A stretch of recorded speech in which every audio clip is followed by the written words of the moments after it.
আর মাত্র কয়েকটা দিনের অপেক্ষা। চরম দুঃখ দুর্দশার পর এবার এক নতুন ভোরের আভাস পাচ্ছে ফিলিস্তিনবাসী।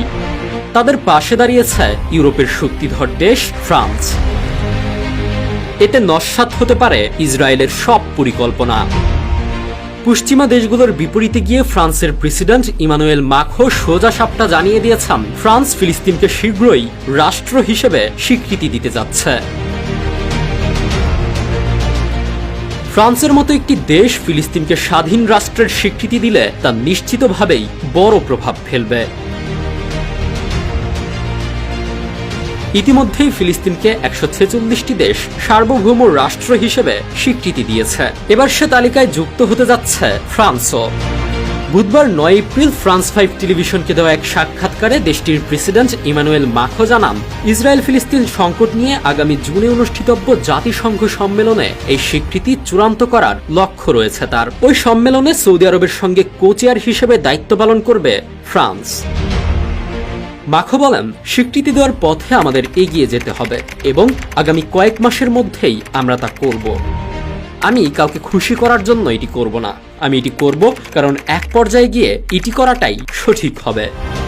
এ বিষয়ে ফিলিস্তিনের পররাষ্ট্র প্রতিমন্ত্রী ভার্সেন আঘাবিকিয়ান শাহিন বার্তা সংস্থা এএফপিকে বলেন, ও দ্বিরাষ্ট্র সমাধান রক্ষার পথে ইতিবাচক অগ্রগতি। অন্যদিকে ইসরায়েলের পররাষ্ট্রমন্ত্রী গিডিয়ন সার বলেছেন, কোন দেশের একতরফা স্বীকৃতি বর্তমান বাস্তবতায় হামাসের জন্য উৎসাহ ও পুরস্কার স্বরূপ হবে।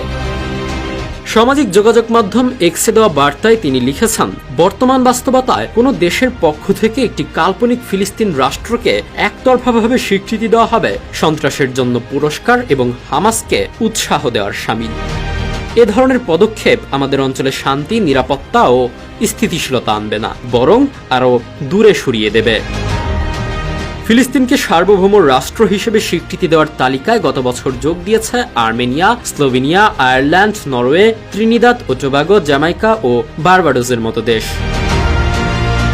তবে ফিলিস্তিন রাষ্ট্র প্রতিষ্ঠার ব্যাপারে আন্তর্জাতিক সমর্থন ক্রমেই বাড়লেও যুক্তরাষ্ট্র, অস্ট্রেলিয়া, যুক্তরাজ্য ও জার্মানির মতো পশ্চিমা শক্তিধর দেশগুলো এখনও স্বীকৃতি দেয়নি। মাখো জানান, তিনি সমষ্টিগত উদ্যোগ আশা করছেন, যার মাধ্যমে মধ্যপ্রাচ্যের কয়েকটি দেশ ইসরায়েলকেও স্বীকৃতি দেবে। বর্তমানে সৌদি আরব, ইরান, ইরাক, সিরিয়া ও ইয়েমেন ইসরায়েলকে স্বীকৃতি দেয়নি।